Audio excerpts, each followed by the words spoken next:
Good evening. Good evening sir. Good evening sir. Start करते हैं। First question हो गया सभी का ये। Yes sir. तो इसमें ये तो कैलकुलेट हो गया होगा कि रेजिस्टेंस जो है ये 9 है। अच्छा, 9 सभी में ही लिखा है, एरर वाला पार्ट देखना था ना। फर्स्ट क्वेश्चन इसमें क्या है कि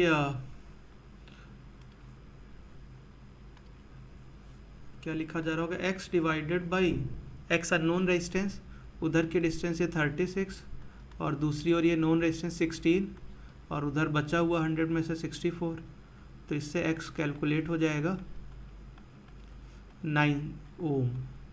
ये हो गया। अब इसमें एरर वाला पार्ट बचा, तो एरर कैसे कैलकुलेट किया जाए बताओ।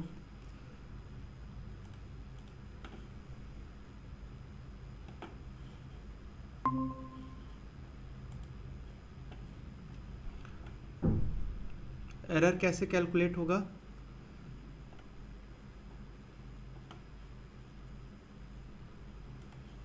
Delta L by L one.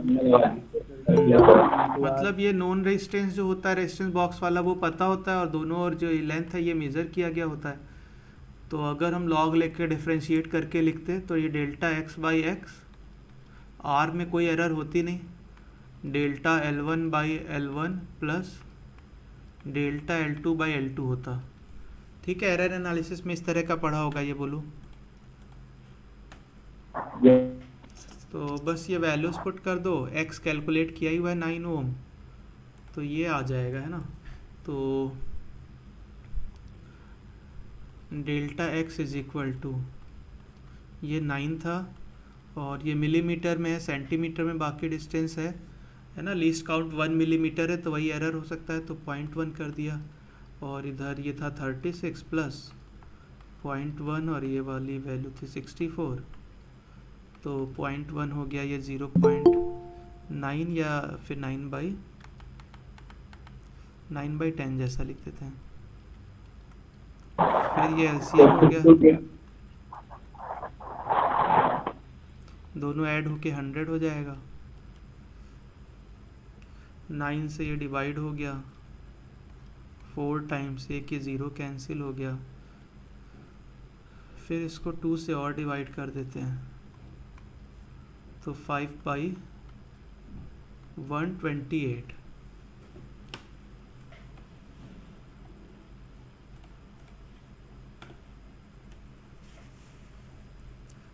तो 9 प्लस माइनस 5/128 ऐसा आना चाहिए। सर लेकिन हाँ, सर इसमें L one L two sir दो अलग अलग वेरिएबल तो है नहीं। हाँ। L one plus L two is equal to 100 होगा ऑलवेज। नहीं, उसमें क्या है देखो, दोनों ओर जो है ना कुछ एंड करेक्शन भी हम लोग लेते ही थे। मतलब दोनों जैसे, अच्छा ये मान लो मीटर ब्रिज में लेंथ अगर 1 मीटर ना हो के वो 2 मीटर लेंथ होती, तो क्या ये L1/L2 ये लिखने में कुछ प्रॉब्लम आती क्या? जो मीटर ब्रिज में हम 1 मीटर लेंथ ले रहे थे सर उसकी तो बजाय कुछ अलग हो। सर वो नहीं निकलता ना फिर सर आर। अ, जैसे अगर हम ये मान लेते हैं कि भाई ये 50 सेंटीमीटर का वायर लेते, एक और 8 सेंटीमीटर हो जाता और दूसरी ओर 32 सेंटीमीटर जैसा हो जाता, एक्स तब भी 9 आ जाता। यस सर, लेकिन फिर सर 36 पे नहीं आता ना। तो 8 सेंटीमीटर पे आता। मेरा कहना ये है कि जो ये एक्सपेरिमेंट का सेटअप है उसमें 1 मीटर लेंथ एज सच तो इम्पॉर्टेंट नहीं है ना। वो अगर हमने अपरेटस बनाया होता 2 मीटर लेंथ का तब भी वो प्रॉपरली काम करता ही। Yes sir. तो वो हम ये कर रहे हैं कि दोनों ओर की लेंथ है L1 L2 कुछ है, वो दोनों ओर को मेज़र कर रहे हैं, दोनों ओर में कोई एरर होती होगी। और जैसे मान लेते हैं कि वो 100 की बजाय 100 जो है 1 होता या 99 होता, तब भी ये दोनों ओर की लेंथ मेज़र करके निकाला जा सकता था। तो कहना ये चाह रहे हैं कि दोनों ओर के मेज़रमेंट में एरर लिखी जा रही हो। इसी वजह से ही ये जो आता था ना, ये जैसे मोस्ट एक्यूरेट रीडिंग कब आती थी, जब वो 50% आता था तो उसमें भी दोनों ओर से एरर इंक्लूड करते थे ना, तो वैसा ही माना जाएगा। ठीक है सर।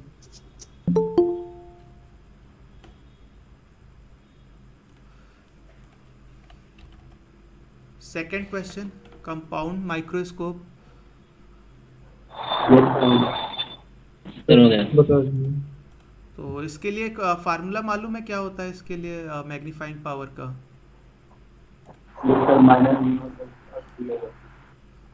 बोलो फिर से, मुझे याद नहीं, क्या था? Minus we not into D/FT। 1+d/Fe होता होगा। 1 नहीं रहेगा सर। सर इनफाइनाइट है ना तो नहीं होगा। अच्छा हाँ, वो जब नियर पॉइंट होता है तब। हाँ, जब वो नियर पॉइंट पे रखते थे तब उसमें ऐसा आता था, है ना? तो माइनस वी ओ ये निकालना पड़ेगा फार्मूले से।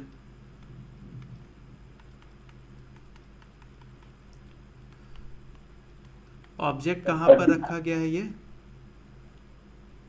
1.25 सेंटीमीटर पे। और ये फोकल लेंथ कितनी दी गई है?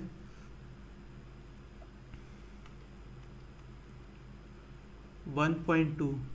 दोनों ही कॉन्वेक्स लेंस होते हैं, तो 1.2 माइनस 1.25, 1.25 इंटू 1.25 कर देते हैं 1.2, और ये माइनस हो जाएगा तो 0.05 बचेगा। तो यहाँ से अच्छा ये डेसिमल हटा दिया जाए तो वी ओ कैलकुलेट हो जा रहा है। कितना आ रहा है?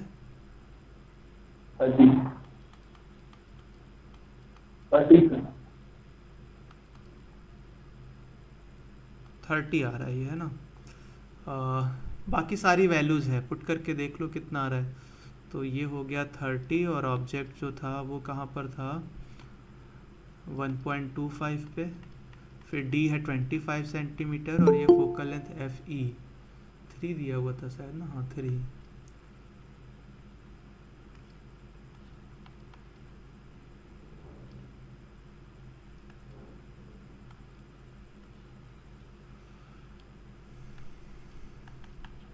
ठीक है, माइनस आना चाहिए तो जो है इन्वर्टेड इमेज ही बनता है, उसको माइनस इन्होंने किसी ऑप्शन में लिखा नहीं है। निगेटिव ही आता है, इन्वर्टेड इमेज ही बनती है। अच्छा, ये माइक्रोस्कोप में इन्वर्टेड इमेज बन रही होती है, तो हम इन्वर्टेड देख रहे हैं तो उससे हमें कोई प्रॉब्लम नहीं आएगी रीडिंग लेने में या समझने में? नहीं सर, तो छोटी चीज है कि तो उल्टा सीधा कैसे दे सकते हैं। हाँ, मतलब जिन चीज़ों को नहीं नहीं, रेटिना से सीधा नहीं, वो तो हर एक चीज़ के लिए। ऐसे तो फिर हम जो नॉर्मली चीज़ें देख रहे हैं उसकी उल्टी इमेज है, वो दिमाग वो ट्यून्ड होता है उल्टी इमेज को समझने के लिए। यहाँ पे जैसे हम प्लांट सेल वगैरह देख रहे होते हैं, तो प्लांट सेल हमने कभी सीधा भी नहीं देखा है। हमें ये नहीं मालूम है कि ये ऊपर का हिस्सा हो रहा है, ये नीचे का हिस्सा है, सिर ऊपर है पैर नीचे है, ऐसा ऐसा हमें प्लांट सेल के लिए नहीं मालूम है। उसको जो हम लोग माइक्रोस्कोप से, कंपाउंड माइक्रोस्कोप से देख रहे होंगे, उसमें क्या है कि सेल है, उसके अंदर माइटोकॉन्ड्रिया, ये देखना है, तो वो इसमें भी चलेगा। ठीक है, सारी डिटेल वैसे ही है। अब जैसे हम कोई टेलीस्कोप से कोई सीनरी देख रहे हैं, फाउंटेन देख रहे हैं, अब वो उल्टा दिखेगा तो हमें प्रॉब्लम है, क्योंकि हमें सीधा भी कैसा है वो आइडिया है, तो उसमें उल्टा दिखने में प्रॉब्लम आती है। वही जब टेलीस्कोप, एस्ट्रोनॉमिकल टेलीस्कोप होता है तो उसमें प्रॉब्लम नहीं होती है, क्योंकि हम लोग एस्ट्रोनॉमिकल टेलीस्कोप से वैसे ना मून अगर देखोगे तो मून हम थोड़ा सीधा भी देख पा रहे होते हैं, और टेलीस्कोप में उल्टा दिखेगा, वो पता लगेगा उल्टा दिख रहा है। लेकिन अब हम सैटर्न देख रहे हैं, सैटर्न हमें ऐसे सीधे आंखों से दिख ही नहीं रहा है, तो उल्टा हो जा रहा है, तो कोई फ़र्क नहीं आ रहा है ना। प्लेनेट है, उसकी रिंग्स हैं, वो तो दिख ही रहा है, तो एक्चुअल में उल्टा ही दिखता है इसमें, लेकिन वो कोई प्रॉब्लम वाली बात ही नहीं है वो। Third,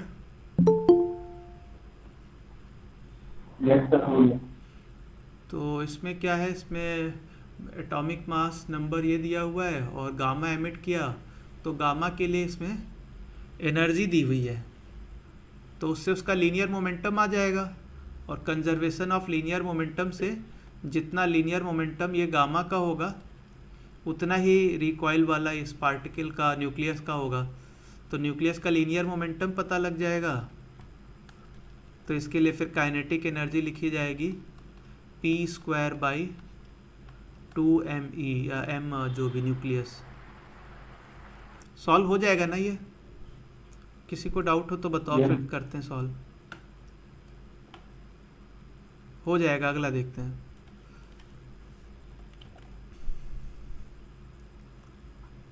fourth. हो गया सर। क्वेश्चन में क्या डिटेल ज़्यादा लिखा नहीं है। अब ये मानकर चलना है कि जब इसको ऊपर फेंका गया है तो एयर रेजिस्टेंस नीचे लग रहा होगा। तो ये जी जो है 10 होता है और ये कह रहे हैं कि 6 जो है रिटार्डेशन आ रहा है एयर की वजह से। वही जब ये नीचे आ रहा होगा तो जी तो 10 नीचे की ओर ही होगा और बाकी ये 6 का जो रिटार्डेशन था ये ऊपर की ओर जाएगा। तो वाप ऊपर जाते टाइम पे 16 वाले एक्सेलरेशन से होगा और नीचे आते टाइम पे 4 से। ठीक है, तो दोनों एक्सेलरेशन लेंगे और उससे टाइम कैलकुलेट हो जाएगा। तो सॉल्व हो जाएगा ना, नेक्स्ट देखा जाए। Yes sir. Yes sir. Fifth solve हुआ ये किसी का? यस सर, हो गया। बता दीजिए। इसमें जो है ना एक चीज़ लिखा होना चाहिए था, इसमें इन्होंने नहीं बोला क्या, कि यहाँ पर कुछ फ्रिक्शन नहीं है और इधर भी कुछ फ्रिक्शन नहीं। तो कहीं बोला इसमें फ्रिक्शन लेस सरफेस है सारे? सर बोला तो नहीं, लेकिन मान के किए हैं। हाँ, नहीं तो फिर ना उसका क्या कोफिशिएंट है उस पर डिपेंड करते हुए चीज़ें बदली जा सकती। मतलब ये धागा बांधे बगैर भी फ्रिक्शन होता तो ये रुक ही सकता था। ठीक है, तो अगर फ्रिक्शन लेस सरफेस लेंगे तब इसका है कि टेंशन हम कैलकुलेट करें। रफ होगा ऐसे भी रुक सकता था। तो कैसे सॉल्व किया बताओ, किसी का सॉल्व हुआ तो क्या किया? सर नॉर्मल बना देंगे पहले। नॉर्मल ड्रॉ कर लेते हैं दोनों जगह पे। ठीक है, फिर सर तो एक कंपोनेंट ले लेंगे वर्टिकल वाला, तो वो mg के बराबर कर देंगे दो नॉर्मल, और हॉरिजॉन्टल वाला कंपोनेंट जो होगा टेंशन के बराबर होगा। हाँ टॉर्क बैलेंस कर लेंगे। हाँ, अच्छा ठीक है, बिल्कुल ठीक है। एक ही इक्वेशन से भी हो सकता है, वैसे सभी से हो गया होगा। मैं इसको बस वही कि एक से डायरेक्ट भी लिख सकते हैं, उसकी वजह से सॉल्व करते हैं। तो यहाँ पे अगर हम कुछ इस तरह का सेलेक्ट करें, दोनों नॉर्मल जहाँ से पास होंगे, दोनों जो है नॉर्मल जहाँ से पास होंगे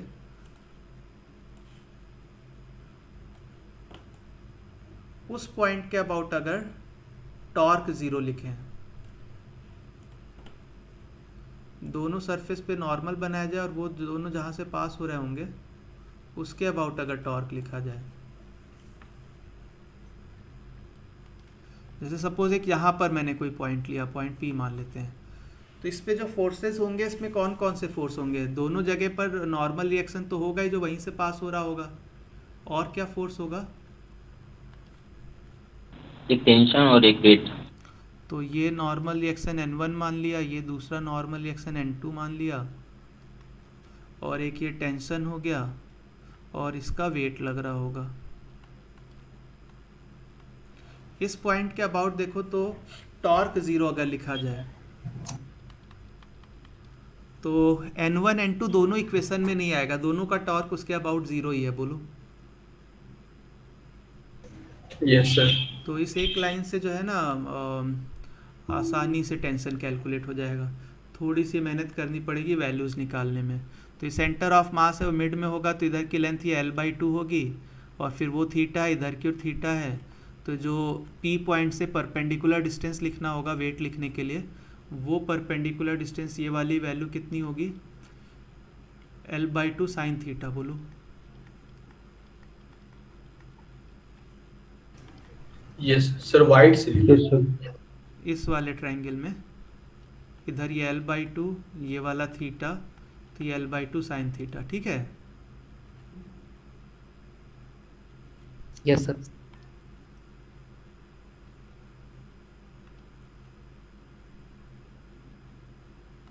अब इसमें अगर हम लोग देखें जो टेंशन है उसके लिए परपेंडिकुलर डिस्टेंस के लिए इधर की ओर ये लिख लेते हैं, इधर ये वाले डिस्टेंस है h।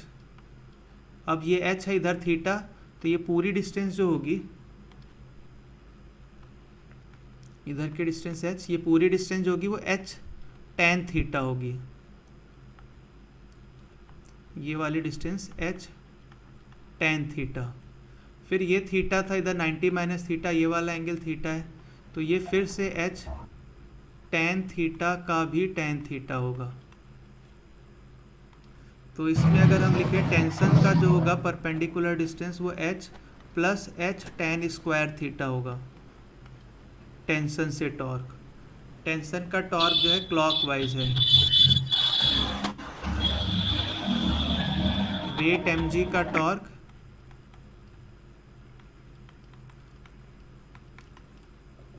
बोलो समझ पाइए। Yes sir. तो ये एक लाइन में टेंशन कैलकुलेट हो जाएगा। एच कॉमन ले तो सेक स्क्वायर थीटा दिख रहा है, 1 plus ten square theta sec square theta. तो ये M G L by 2h हो गया, साइन थीटा है, और डिवीजन में सेक स्क्वायर थीटा को ऊपर ले जाकर कॉस स्क्वायर थीटा लिख सकते हैं। तो ऐसे एक लाइन में आ सकता है। ठीक है, नेक्स्ट क्वेश्चन देखें। Yes, sir. A particle of mass m is driven by a machine that हो गया। delivers constant power. Particle start from rest. ठीक है, पावर कांस्टेंट है, पावर जो है एफ डॉट वी रहता है, एक ही डायरेक्शन होगी, एफ को एम ए लिखेंगे, एम ए वी पी, तो ए और वी में इक्वेशन बन जाएगी। ठीक है, हो जाएगा। Yes, sir. हो गया। Yes, sir. Yes, sir. हो गया। 8th सॉल्व हुआ ये। Yes, sir. Yes, sir. Yes. तो एफिशिएंसी लिखना है। इसमें एफिशिएंसी क्या होता है इंजन के लिए? Efficiency work output One divided minus by Work heat upon input, है ना? heat input. Yes. हाँ, वही लिखना है 2 बार और ये आ जाता है रिजल्ट। तो जैसे अगर ईटा 1 लिखा जाए तो वो कितना आएगा? W वर्क आउटपुट है और Q1, और W अगर इक्वेशन से लिखेंगे तो Q1 में से Q2 को माइनस किया जाए तो ईटा जो आता है 1 माइनस Q2 बाई Q1। ऐसे ईटा 2 क्या लिखा जाएगा? इसमें जो 2 और 3 हो गया है 1 और 2 की जगह पे, तो 1 माइनस Q3 बाई Q2 होगा। और ईटा जो हमें निकालना है वो क्या होगा?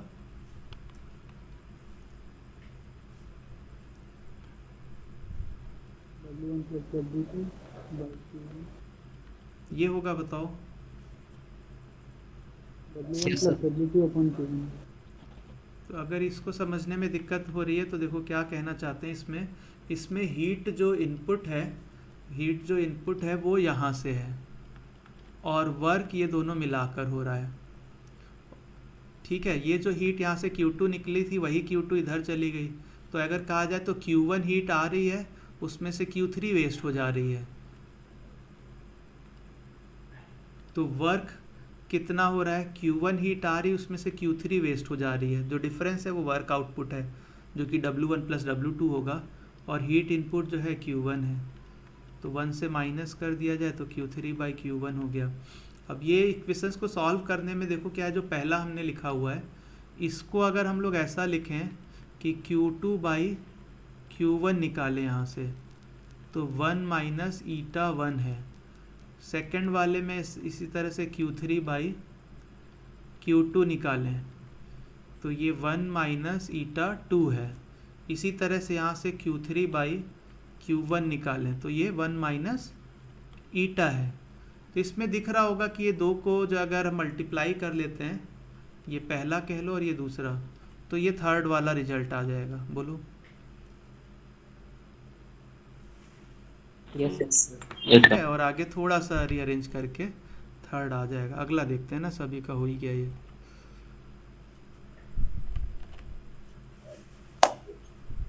तो 9th तो बहुत ही सिंपल है, कुछ है नहीं इसमें, है ना? Yes, sir. अब इसमें जैसे QE का फोर्स है mg को बैलेंस कर दिया तो सारा एक जैसी कंडीशन हो गई है। मीन पोजीशन पे कह रहे हैं एक जैसी वेलोसिटी है, पूरा अरेंजमेंट ही एक जैसा हो गया। फिर तो सेम एम्पलीट्यूड, टाइम पीरियड तो सेम ऐसे भी होना था।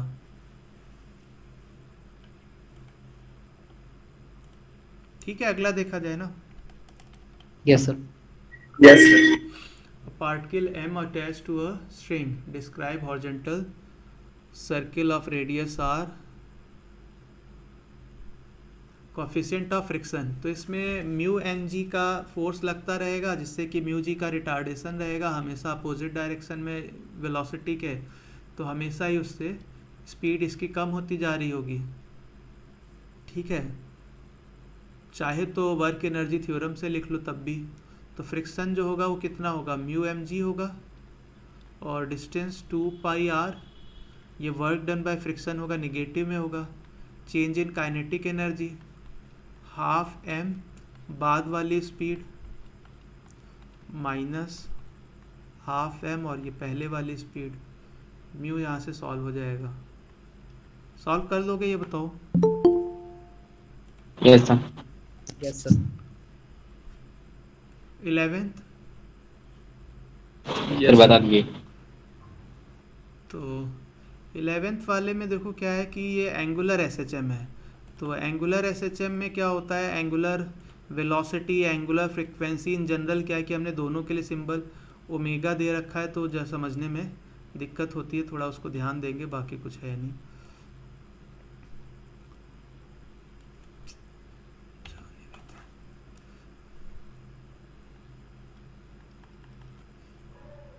अच्छा, एक इसमें जो है ना एनर्जी कंजर्वेशन से भी ओमेगा निकाल सकते हैं, और एसएचएम से लिखेंगे तो थोड़ा डायरेक्ट हो जाएगा, मतलब कैलकुलेशन कम करनी पड़ेगी। तो ये जो है रॉड को अगर हम कुछ दूर ले जाके रिलीज़ कर देते हैं तो ये एंगुलर एसएचएम कर रहा होता है। तो इसके लिए टाइम पीरियड या एंगुलर फ्रीक्वेंसी कुछ फार्मूला पढ़ा होगा, इसको फिजिकल पेंडुलम या कंपाउंड पेंडुलम कहते थे, बताओ Yes. पढ़ा ये? आई बाई के। I by mgd. MGD। ये जो सस्पेंशन वाला होता है उसके अबाउट होता है, और डी जो उसकी वहाँ से डिस्टेंस होती है। Yes sir, center of mass. तो अच्छा, हमें टाइम पीरियड की बजाय एंगुलर फ्रीक्वेंसी ओमेगा निकालना है। Yes sir. एंगुलर फ्रीक्वेंसी, तो ये जो हो जाएगा under root M G D by I होगा। तो एम जी डी कितना होगा, एल बाई 2, और आई लिखा जाएगा एम एल स्क्वायर बाई 3।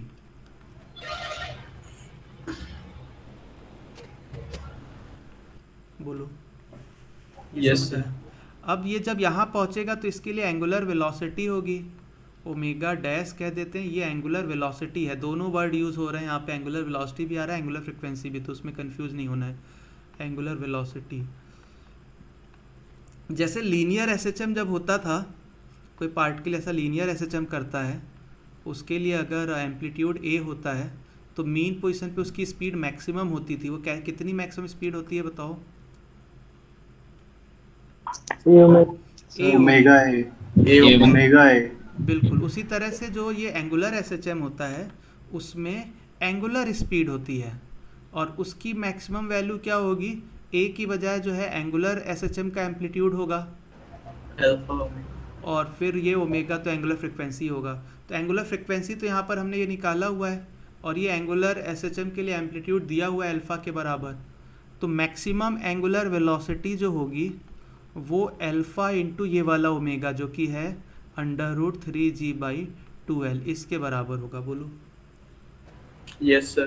तो जब ये मैक्सिमम ओमेगा होगा तब ईएमएफ भी मैक्सिमम आएगा। तो मैक्सिमम ईएमएफ जो होगा वो कितना होगा, तो एक ये रॉड अगर ओमेगा से रोटेट होती होगी तो शायद ये याद किया होगा कि half B omega. D omega L square जैसा आता है, बस यही वैल्यू निकाल दो, ओमेगा मैक्सिमम रख दो। तो मैक्सिमम कितना है, अल्फ़ा और under root 3g by 2l, और इसके साथ एल स्क्वायर। तो b और अल्फ़ा बाहर रख के शायद ऑप्शन में लिखा हुआ है, और इसको अंदर ले जाएंगे तो l टू द पावर 4, एक l कैंसिल हो गया, 3gl क्यूब बाई 8 आता होगा, b alpha 3gl cube by 8। ठीक है, ऐसा ऑप्शन आ गया, समझ आ सर। गई है? हाँ यस सर। सर कुछ लोग बोल रहे हैं उनका इन नहीं हुआ अभी, तो ग्रुप पे मैसेज कर रहा हूँ।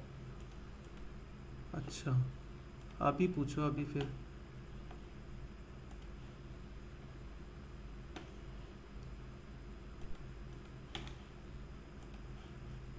अभी आ गए होंगे।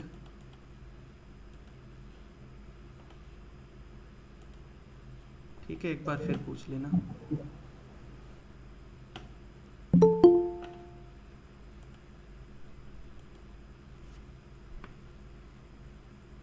इसमें कुछ कन्फ्यूजन है किसी को?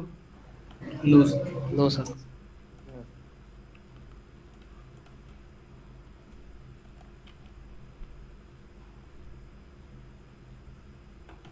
ट्वेल्थ हो गया सर। कैसे सॉल्व किया जाएगा ये? सर पहले एच आर वाला फॉर्मूला लगा दिए कांस्टेंट करके, और फिर सर उससे वैल्यू निकालना। हाँ, तो फार्मूला जो होता है वो किस तरह से आता है, उसमें प्रेशर डिफरेंस जो होता है वही रो जी एच से लिखा जा रहा होता है ना।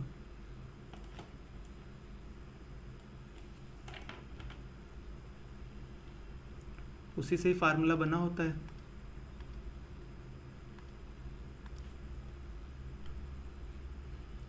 जैसे अगर ये कैपिलरी ट्यूब है, उसमें अगर लिक्विड कुछ हाइट तक होता है, इधर की ओर ये थीटा एंगल होता था, ये ट्यूब के लिए रेडियस होती थी, और जो मेनिस्कस है उसकी रेडियस होती थी कैपिटल आर मान लें, तो ये cos theta small R by capital R होता था। प्रेशर डिफरेंस जो एक सरफेस के लिए 2t बाई कैपिटल आर होगा, जो कि small R by cos theta होगा, तो small R by cos theta, और यही जो है रो जी एच के बराबर लिखकर एच कैलकुलेट होता था। बोलो। Yes sir. तो यहाँ पे कॉस थीटा भी लिख सकते हैं, rho g r by 2t into h. तो अगर बाकी सब चीज़ें सेम हैं तो कॉस थीटा 1 कॉस थीटा 2 ऐसा रिलेट किया जा सकता है, cos theta 1 by cos theta 2 is equal to h1 by h2, है ना। Yes sir.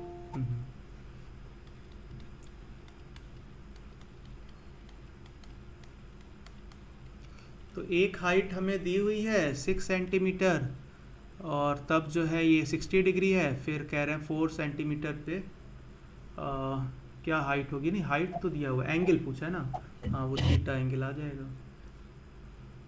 तो कॉस 60 हो गया 1/2, दूसरा कॉस थीटा, और ये था 6 और ये था 4, तो कॉस थीटा कितना आया फिर ये 3/4। 3/4, उल्टा लिख दिया क्या। Tube is gradually down the liquid meniscus. अच्छा, पहले वाला एंगल जो पता करना है, बाद वाला 60 डिग्री दिया हुआ है, 4 सेंटीमीटर पे 60 डिग्री दिया हुआ है, और पहले क्या एंगल था वो बताना था, ये गलत कर दिया। ऊपर cos थीटा का। ऊपर cos थीटा होगा, नीचे cos 60 होगा, तो cos थीटा की वैल्यू 6/4 इंटू cos 60, 3/4।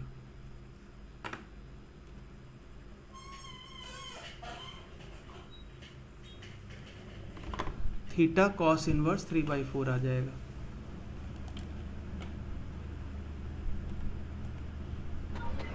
हो गया। हो गया ये। Yes sir. Yes sir. तो इसमें वही है कि भाई फोटॉन की एनर्जी दी हुई है, वो एंटर करता है, वहाँ वर्क फंक्शन दिया हुआ है, एनर्जी में से ये वर्क फंक्शन हटा देंगे तो इलेक्ट्रॉन की मैक्सिमम काइनेटिक एनर्जी आएगी, और उससे ये आगे की ओर जा रहा है। सॉल्व करें इसे, ये हो गया ये। हो गया था। हो गया सर। चलो नेक्स्ट देखते हैं।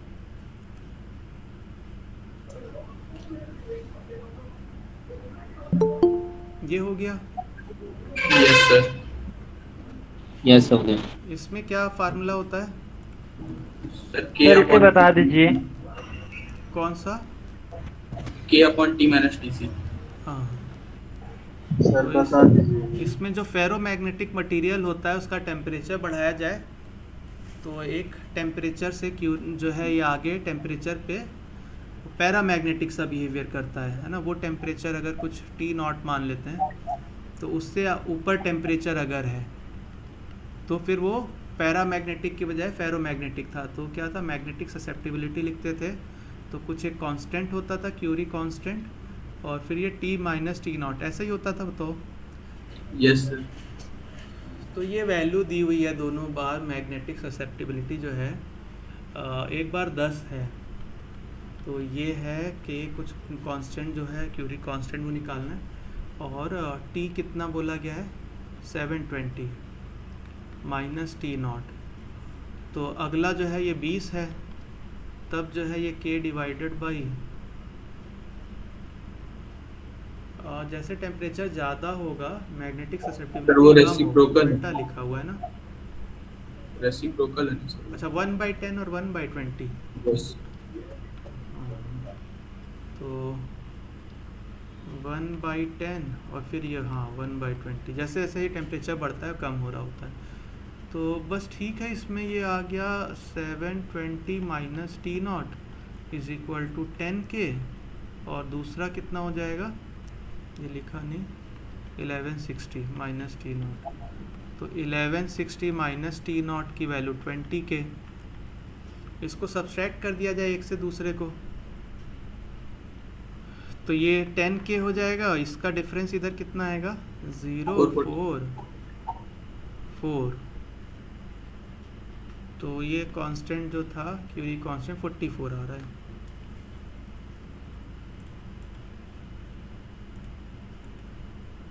ठीक है, आगे समझ में ये है ना। Yes sir. अगला 15th, rod of heat negligible heat capacity. Heat capacity क्या होता है? सर किस रेट से उसका हीट बढ़ेगा? तो इसमें अगर नेग्लिजिबल कह रहे हैं तो इसका मतलब क्या है, क्या हो रहा है इसमें नेग्लिजिबल है तो? सर जितना भी हीट पूरा होगा निकल जाएगा पूरा। हीट स्टोर नहीं हुई कहीं पे। हीट नहीं होगा, रॉड हीट नहीं होगा। नहीं, रॉड हीट होने का मतलब क्या है, टेम्परेचर बढ़ना, वो तो बढ़ेगा। अगर हम हीट होना टेम्परेचर बढ़ने को कह रहे हैं तो वो तो बढ़ रहा है। सर तुरंत ट्रांसफर हो जाएगा सर। सर एनर्जी उस पर कोई इफेक्ट नहीं पड़ रहा है। हाँ, टेम्परेचर बढ़ने के लिए वो हीट एब्जॉर्ब नहीं कर रहा है, हीट आ रही है चली जा रही है, टेम्परेचर जो है बढ़ रहा है। मतलब Q is equal to MS delta T था, तो Q की वैल्यू 0 है, और तब भी जो है टेम्परेचर में चेंज हो रहा है क्योंकि S की वैल्यू भी 0 है। तो हीट आ रही है और हीट दूसरे साइड को चली जा रही है, ये कहना चाह रहे हैं इसमें। तो हीट एक ओर से दूसरे ओर जा रही है और दूसरी ओर का टेम्परेचर बदल रहा है। हम लोग क्या करते थे इसमें, स्टीडी स्टेट वाले क्वेश्चंस पढ़ते थे जहाँ टेम्परेचर जो चेंज नहीं होते थे, और तब कहते थे कि टेम्परेचर नहीं बदल रहा है तो हीट वो एब्जॉर्ब नहीं कर रहा है। यहाँ पे उसी चीज़ को बोला है कि हीट कैपेसिटी 0 है, तो एक ओर से हीट आती है, यहाँ का टेम्परेचर जो है कुछ है, इधर का मान लेते हैं 0 डिग्री, और ये वाला जो टेम्परेचर है वो बदल रहा है। तो वो बदल कैसे रहा है कि 10 मिनट में 0 डिग्री से 60 डिग्री हो जाता है 10 मिनट में, 600 सेकंड में। तो इसका मतलब है कि टेम्परेचर का चेंज जो है 60 हुआ, तो 60 का चेंज हुआ 600 सेकंड में, तो T सेकंड में कितना होगा, तो ये 0.1 T इतना चेंज होगा। और 0 से चेंज का मतलब यही टेम्परेचर होगा। मतलब कहना क्या चाहते हैं, टाइम अगर T है तो टेम्परेचर उस टाइम पर 0.1 T है एक ओर का। ये यहाँ का टेम्परेचर 0.1 T है किसी टाइम T पर। बोलो, समझ आई बात ये? यस। तो हीट फ्लो रेट लिखते हैं तो उसमें क्या आता था, थर्मल कंडक्टिविटी K, फिर आता है एरिया A, KA। एरिया है 1 सेंटीमीटर स्क्वायर, मतलब 10⁻⁻⁴ KA। फिर temperature difference that is 0.12 divided by, फिर इसकी लेंथ आती थी 40 सेंटीमीटर, मतलब 0.4। ये हीट फ्लो रेट है, dQ बाई dt। इधर dt ले आकर इंटीग्रेट करेंगे, इधर इंटीग्रेट करके Q हो जाएगा, तो 10⁻⁻² और बाई 4, और ये T²/2 हो जाएगा। और टाइम कितना है सेकंड में, इसको लिख रहे हैं 600 सेकंड 10 मिनट का मतलब, तो 10⁻⁻²/4, और बल्कि ये 2 मिलाकर 8 कर देते हैं, और ये हो गया 600 × 600। ठीक है, ये 2 0 इस पावर में चला गया, इसको डिवाइड कर लो, आ जाता होगा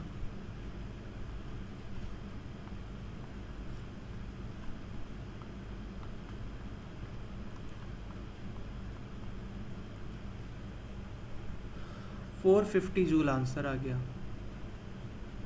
यस।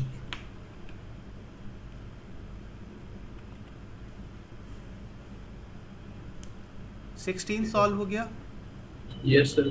यस जो सर। ऑसिलेशन का एक्सिस है वो वाई एक्सिस बोला हुआ है, और जो पोलराइड है उसका जो है पास एक्सिस जो है ट्रांसमिशन वाला एक्सिस वो जेड एक्सिस से 30 है। तो एक और जेड एक्सिस हो गया, और जो ऑसिलेशन का प्लेन है वाई एक्सिस, तो एक ओर से अगर 30 डिग्री एंगल है तो दूसरी ओर कितना एंगल बचा, 60 60 डिग्री। डिग्री। तो जो इंटेंसिटी होती है कि जो इंटेंसिटी इंसिडेंट होती है उसका कॉस स्क्वायर है ना, कॉस स्क्वायर 60 वही 1/4 हो गया। यस इसको कौन सा लॉ कहते थे? Malleus malleus. ये हो गया। सर ये तो याद ही नहीं था। हाँ, इसमें क्या है, दोनों स्विच ऑन होंगे तब वो नहीं फ्लो हो रहा होगा ना, तो नैंड सर इसका ट्रुथ टेबल बना ले तो हो जाएगा। हाँ, अगला देखते हैं। ठीक है, इसमें क्या है कि ये जो चार्ज है सरफेस पर है तो इसको मानेंगे कि आधा चार्ज इनसाइड है, तो Q/2 इनसाइड, Q/2 इधर आउटसाइड। तो टोटल फ्लक्स जो लिखा जा रहा होगा वो इनसाइड जितना टोटल चार्ज आया Q/2 और डिवाइडेड बाय एप्सिलॉन नॉट, ये टोटल फ्लक्स है। तो कर्व सरफेस से फ्लक्स फाई मान लेंगे और प्लेन सरफेस से फ्लक्स, तो प्लेन सरफेस के लिए इधर की ओर एंगल बनाकर देखते थे, है ना। ये वाला एंगल है 45 डिग्री। तो इसके लिए सॉलिड एंगल अगर हम लोग लिखें तो सॉलिड एंगल कितना लिखा जाता था? 2π1 minus cos 2π1 cos theta, 2π1 cos 45 हो गया 1/√2, ये सॉलिड एंगल। अब फ्लक्स जो होता था वो एक पॉइंट चार्ज की वजह से देखें तो Q/ε0 फ्लक्स होता था 4π सॉलिड एंगल से। तो इस सॉलिड एंगल से कितना होगा? Q/2 एप्सिलॉन नॉट 1 माइनस तो Q/2 ε0 1 1/√2। तो ये जो हमने कैलकुलेट कर लिया ये प्लेन सरफेस से है, टोटल मालूम है, प्लेन वाला इधर क्यों लिख दें Q/2 ε0 और 1 - 1/√2। तो इससे फिर ये फाई कैलकुलेट हो जाएगा। सर सर इस हाँ। इसमें आधा चार्ज पूरा कैसे ले लेते हैं? मतलब सर पूरा तो जाएगा नहीं ना, जब वो एक प्लेन में रहता तब आधा लेते हैं ना पूरा। हाँ, एक प्लेन ही है। देखो क्या है कि ये जैसे जो हेमिस्फेयर है वो तो बनाया गया है, ड्रॉ किया गया है, मतलब हेमिस्फेयर की ठीक ठाक सी रेडियस है कुछ, और ये पॉइंट है। इस पॉइंट के साइज़ के हिसाब से देखोगे तो रेडियस बहुत ज़्यादा है। तो इस जगह पर अगर हम यहाँ पर इसको इस वाले प्लेन को देखें जहाँ पर ये रखा गया है, तो ये पॉइंट है और ये ऐसा प्लेन है। अब ये कर्व्ड है लेकिन ये पॉइंट बहुत छोटा है, उसके हिसाब से इसकी रेडियस इतनी ज़्यादा है कि एक तरह का ये प्लेन सरफेस ही है। तो उधर की ओर सीधे जो है Q/2 ही होगा। ठीक है सर।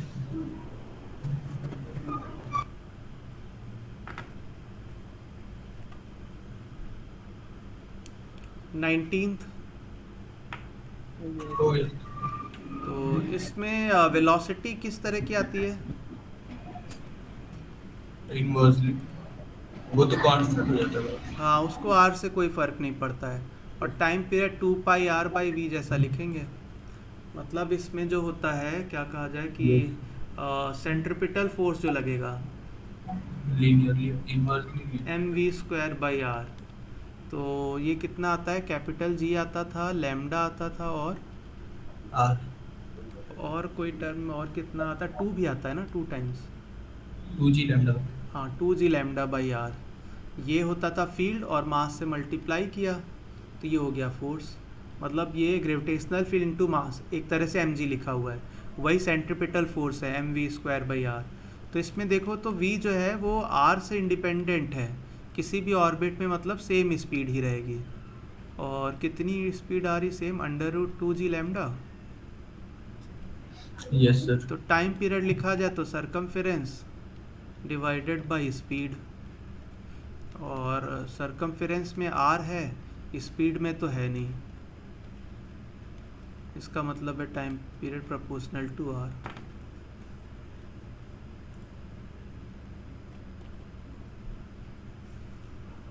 ट्वेंटियथ हो गया ये। Yes sir. तो इसमें देखो क्या किया जाए कि इलेक्ट्रिक फील्ड बोला गया है ना, इलेक्ट्रिक फील्ड के बारे में प्लेट्स के बीच में। तो ये प्लेट्स इनफाइनाइट शीट जैसा तो है ही, तो सिग्मा बाई एप्सिलॉन नॉट इस तरह का फील्ड आएगा। और सिग्मा जो है उसके लिए बोला हुआ है कि सेम एरिया है, तो सिग्मा जैसे हम लोग लिखेंगे Q बाई ए।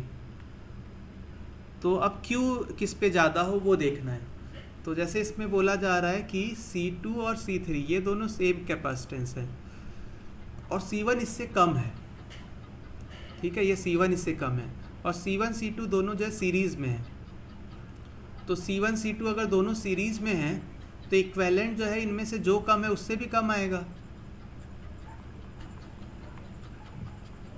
49 इसका इक्विवेलेंट आएगा C1 C2 by C1 plus C2, 79 C1 C2 by C1 plus C2, 79 और ये कम होगा इनमें से जो भी कम है उससे, है ना। सर कुछ वैल्यू लेके भी तो डायरेक्ट कर सकते नहीं, बस इससे ही हम डायरेक्ट कह देते हैं। अब ये अगर इक्विवेलेंट कैपेसिटेंस दोनों कम है तो Q is equal to CV लिखा जाता है। अब वैल्यू लेके अगर कभी इसमें कन्फ्यूजन है, इस तरह का कुछ नंबर होता है तो कुछ वैल्यू लेके लिखोगे तो बड़े आसानी से हो जाता है। एक को 1 मान लिया, एक को 2 मान लिया, इधर 2 मान लिया, कुछ सेल लगा दिया है, तुरंत कैलकुलेट हो जाएगा। खैर ये जो इक्विवेलेंट आ रहा है वो कम है C1 और C2 में से दोनों से ही, और इधर Q C3। अब चार्ज जो लिखा जाएगा Q is equal to CV जैसा लिखा जाएगा। तो ये C3 वाले पर अगर हम चार्ज देखेंगे तो वो C3 और जो EMF है उसके बराबर होगा, और Q1 और Q2 दोनों सीरीज़ में हैं कैपेसिटर, तो उस पे जो चार्ज होगा वो C1 C2 by C1 plus C2 into ये जो सेल लगा है EMF उसके बराबर होगा। बोलो। Yes sir. अब ये जो charge divided by epsilon not a, ये तो एक जैसा ही दिया है, तो हमें ये मालूम हो रहा है कि Q1 और Q2 दोनों बराबर है और दोनों Q3 से छोटा है। तो इसका मतलब है कि E1 और E2 बराबर है और दोनों ही E3 से छोटा है। बोलो, ये समझ आया? यस।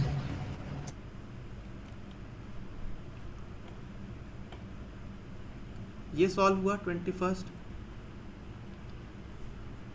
सर इसमें आंसर गलत आ रहा था, मतलब मैच नहीं हो रहा था। क्या तरीका लगा है ये बताओ। आई ओमेगा बराबर आई। Angular impulse.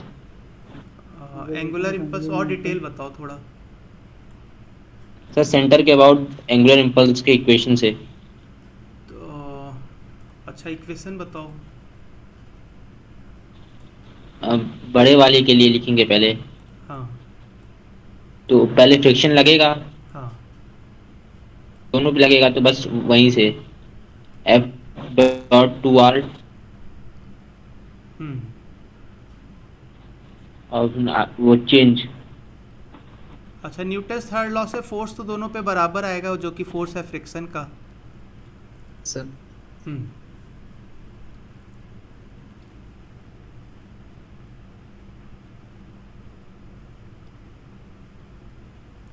एक को रेडियस r कह देते हैं, एक को रेडियस 2r, ठीक है। एक की ओर मोमेंट ऑफ इनर्शिया I लिख लेते हैं, दूसरी ओर का 16I, जो भी वैल्यूज़ दिए उसके हिसाब से लिख रहे हैं। जब ये एक ओमेगा से घूमने लगेगा तब किसके लिए what will be angular velocity of smaller disc है, तो उसके लिए ओमेगा मान लेते हैं ओमेगा। तो ये बड़ी वाले डिस्क के लिए क्या ओमेगा होगा उस टाइम पर बताओ। सर दोनों की सेम ही होगी जब स्लिपिंग नहीं होगा ना। नहीं, यही गड़बड़ किया फिर। ये स्लिप नहीं होगा तो दोनों का वेलोसिटी सेम होगा, और v is equal to R omega.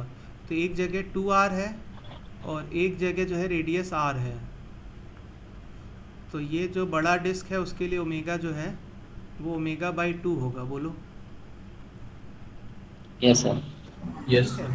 अब ये जो फोर्स लग रहा है इससे टॉर्क आया होगा, तो टॉर्क अगर लिखें तो एक पे टॉर्क है F इंटू 2R, और इसमें कोई t टाइम तक अगर हम मान लें तो ये इम्पल्स लिखा जाए, चेंज इन एंगुलर मोमेंटम, तो 16I और बाद वाला ओमेगा माइनस पहले वाला ओमेगा। तो पहले वाला ओमेगा इसके लिए था 5 माइनस ओमेगा बाई 2। देखो मैंने बोला बाद वाली वैल्यू और माइनस पहले वाली वैल्यू, लेकिन लिख दिया पहले वाली वैल्यू माइनस बाद वाली। ये क्यों? वो माइनस होगा ना वहाँ पे। वो हाँ, टॉर्क की डायरेक्शन अपोजिट है, इस ओमेगा से अपोजिट है। दूसरे वाले के लिए लिखें तो फोर्स तो बराबर लग रहा है, परपेंडिकुलर डिस्टेंस r है और t हो गया, और I और ओमेगा शुरू वाला 0, ये ठीक है। बस इसकी वैल्यू इधर की ओर पुट कर दिया जाए तो उधर ऊपर जो है 2 टाइम्स है ये, तो हो गया 2i omega is equal to 16i और 5 माइनस ओमेगा बाई 2। तो पहले तो ये कैंसिल करो, 2 कैंसिल कर दो तो ये हो गया ओमेगा इज इक्वल टू 8 है और 8 5 से 40 हो गया और माइनस 4 ओमेगा। तो 4 बाहर 10 माइनस ओमेगा कर दीजिए। ओमेगा की वैल्यू 8। हाँ बोलो, क्या कहाँ दिक्कत है? वो नहीं सर, सॉल्व कर रहा है। हाँ हाँ ठीक है। Yes sir. तो गलती होने में एक ये गलत कर सकते हो कि शायद ओमेगा दोनों का इक्वल कर लिया हो, दूसरा ये कि जो है इम्पल्स दोनों पे, एंगुलर इम्पल्स दोनों पे एक ही लगाया हो।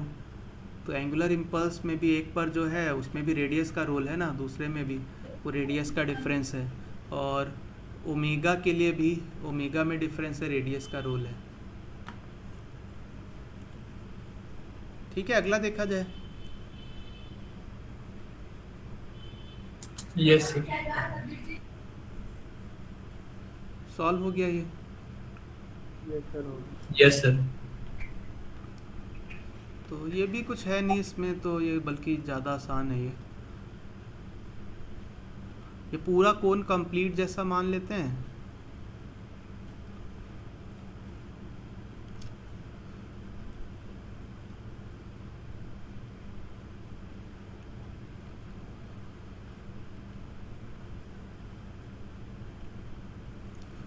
सर सुपर पोजीशन से कर। बहुत तरह से लिखा जा सकता है, कुछ खास है नहीं, बस ये किसी ने कैलकुलेशन नहीं ठीक किया हो तो उसकी तरह से लिख लेते हैं। मतलब तुम कह रहे हो कि उधर निगेटिव मास जैसा मान कर ना। Yes yes sir. Yes sir. देखो अगर ये ऊपर जैसा सिमिलर सा है कि ये h हाइट है, वो रेडियस जैसे r है, फिर इधर r/2 है, तो उसके हिसाब से अगर हम लिखें तो ये h था तो ऊपर भी h हो जाएगा, ताकि 2h हाइट का कोण कहा जाए जो टोटल है, तब वो डबल और इस तरह का रहेगा। वॉल्यूम देखेंगे तो बड़े वाले का वॉल्यूम जो है वो छोटे वाले वॉल्यूम से 8 गुना है। छोटे वाले का अगर मास m कर दें तो बड़े वाले का मास कितना हो जाएगा, 8m। तो ऊपर के ये मान लेते हैं कि यहाँ पर अगर एक ये कोण जो कि है नहीं, अगर ये कोण होता उसका मास m होता, तो नीचे ये जितना बचा हुआ पार्ट है जिसके लिए हमें सेंटर ऑफ मास निकालना है, वो मास 7m होगा। मतलब 8m में से m माइनस करके बोलो। Yes yes sir. और यहाँ से इसमें सॉलिड कोन के लिए सेंटर ऑफ मास h/4 पे होता है, तो जो ऊपर कोन मान रहे हैं वो h/4 यहाँ से है, तो इधर से distance h plus h/4 5h/4 हो जाएगी। तो दोनों का मिला के सेंटर ऑफ मास कहाँ पर होगा, h/4 पे, और वो h जो है एक्चुअल में 2h होगा। ये सेंटर ऑफ मास है। फार्मूला क्या लगेगा, m1x1 प्लस m2x2 है ना, तो एक मास हो गया अपना m, उसका सेंटर ऑफ मास कितनी हाइट पर था, 5/4h पे, और एक मास हमने माने 7m, उसका कहाँ पर है वो ही हमें पता करना है। ठीक है, फिर ये दोनों मिलाकर मास हो गया 8m, इधर मल्टीप्लाई कर देंगे तो 4h और माइनस 5/4h is equal to 7x। 16 minus 5 11, 11/4 into 7, h की वैल्यू x के बराबर है 11h/4, n लिखा है वो n की वैल्यू 7 हो गई।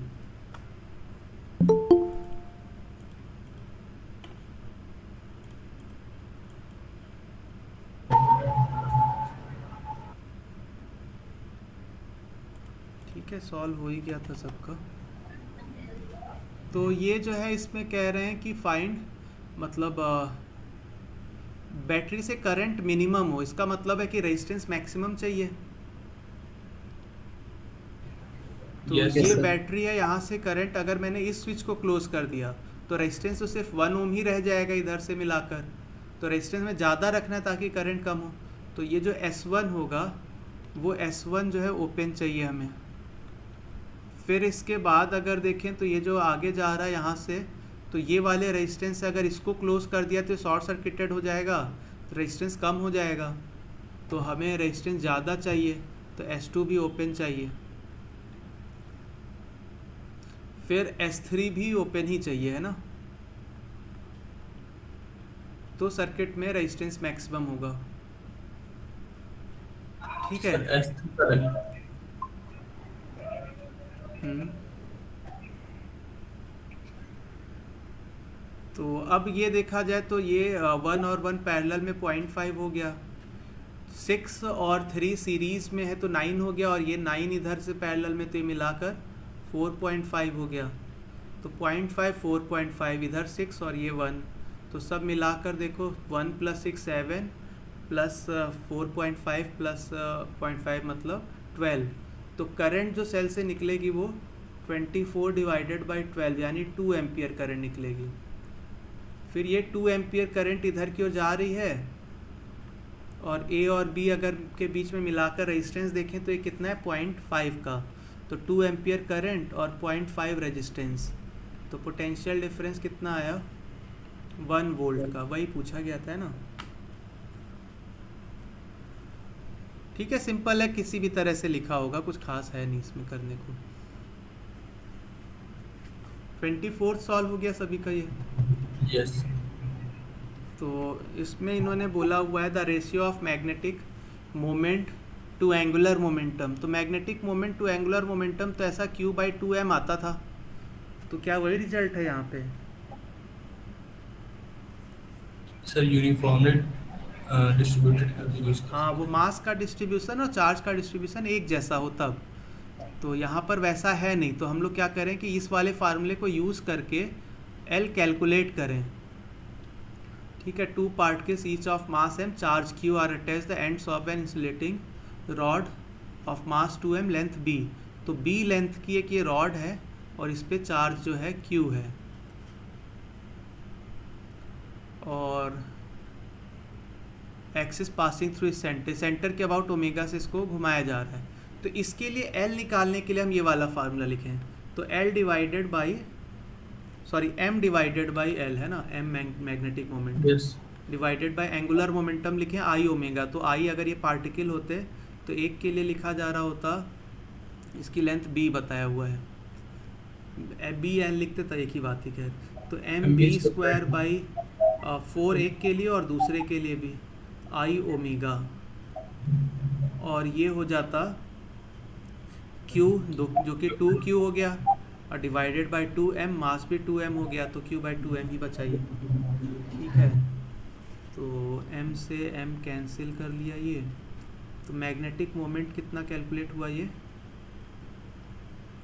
Q/b² ω/4 आ रहा है। और एंगुलर मोमेंटम निकाला जाए तो उसके लिए क्या, ये पार्टिकल है m मास के, ये तो लिखा ही था, रॉड जो है उसको नहीं लिखा था क्योंकि रॉड जैसा कोई चार्ज तो था नहीं, तो इसमें एंगुलर मोमेंटम लिखा जाए तो I ओमेगा, तो I पार्टिकल के लिए mb²/4 और दूसरे के लिए भी इतना, तो ये हो गया था, प्लस रॉड के लिए, तो रॉड के लिए क्या लिखा जाए ml²/12, और फिर ये ओमेगा, तो LCM हो गया इसमें 6 हो गया, तो 3 और प्लस 1,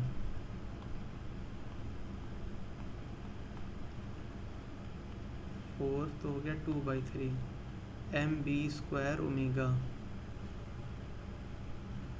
तो डिवाइड कर लो इसको m/l,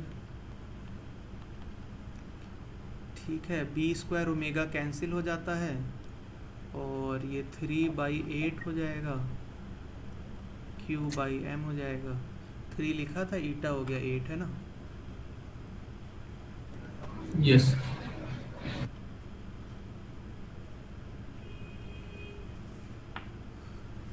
Assume that largest stone of mass m that can be moved by a flowing river depends upon the velocity। अब ये क्वेश्चन में ना कुछ डिटेल नहीं लिखा है, ठीक से नहीं लिखा है, क्योंकि ये जो है क्वेश्चन जो है डायमेंशनल एनालिसिस से करना चाहते हैं, तो स्टोन कैसे फ्लो कर जाएगा उस तरह का कोई बात ही नहीं कह रहे हैं, कैसे वेलोसिटी पे क्या है, तो उसके बारे में कुछ सोचे ही नहीं, जैसा बोला गया है डायमेंशनल एनालिसिस से लिखते हैं। इफ़ m वेरीज, तो m है और ये varies k power of velocity, तो वेलोसिटी की पावर k है, और बाकी किस पर डिपेंड कर रहा था, डेंसिटी पे, तो डेंसिटी की कुछ पावर होगी, ए मान लेते हैं। एक्सेलरेशन, इसकी पावर कुछ होगी, इसको बी मान लेते हैं। डायमेंशंस लिखो तो ये मास है तो m1 हो गया, और वेलोसिटी जो होता है l t-1, डेंसिटी ml-3 और gl t-2। अब ये पावर इधर देखा जाए m है 1, इस साइड को देखा जाए तो है m की पावर एक, ये सेकंड वाले में a और कहीं पर नहीं, तो a तो 1 आ ही गया। l से देखा जाए तो इधर है l 0, इधर की ओर l एक k में है, और फिर ये माइनस का 3a है और माइनस का 2b,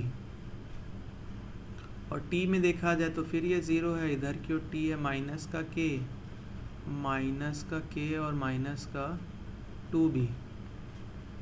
ये l में गलत लिख दिया ना,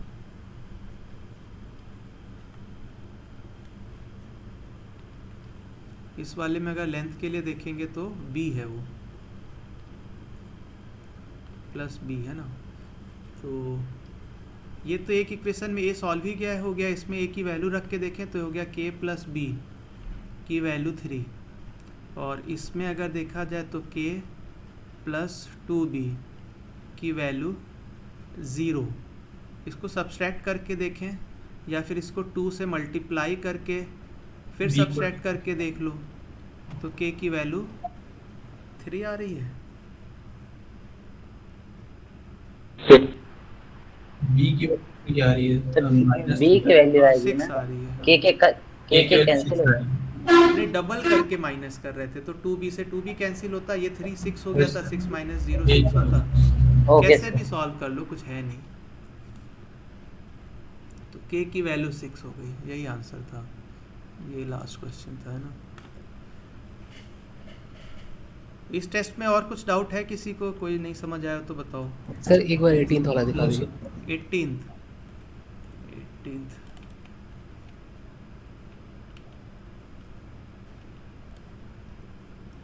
18th वाले में ये थोड़ा जैसे कर्वेचर है, उसको देख के थोड़ा कंफ्यूज हो रहे होगे कि कर्वेचर है, हम आधा क्यों इनसाइड मान रहे हैं ना। 18th वाले में 18th वाले में जैसे ये क्या है कि पॉइंट चार्ज है, तो पॉइंट चार्ज है, इस सरफेस पर रखा है, पॉइंट कितनी जगह लेता होगा, बहुत थोड़ी जगह लेता होगा। और ये जो सरफेस है उसकी रेडियस अगर हम कहें तो इस पॉइंट की रेडियस के कंपैरिजन में इनफाइनाइट जैसा ही है। Yes sir. तो वही प्लेन सरफेस में होता तो आधा एक और आधा दूसरी और वही मान लेंगे। और क्या डाउट है इसमें बताओ। ये मैंने सॉलिड एंगल से रिलेट किया है, तो हो Yes, sir, सकता है कि सॉलिड एंगल से नहीं लिखा होगा तो ऐसे डायरेक्ट फार्मूले जैसा याद किया होगा इसमें। ये वाला जो एंड वाला रिजल्ट आया है q/2 epsilon not 1 minus cos theta, ऐसा कुछ फ्लक्स होता है, ऐसा कुछ याद किया होगा। यस वो लिख दिया गया।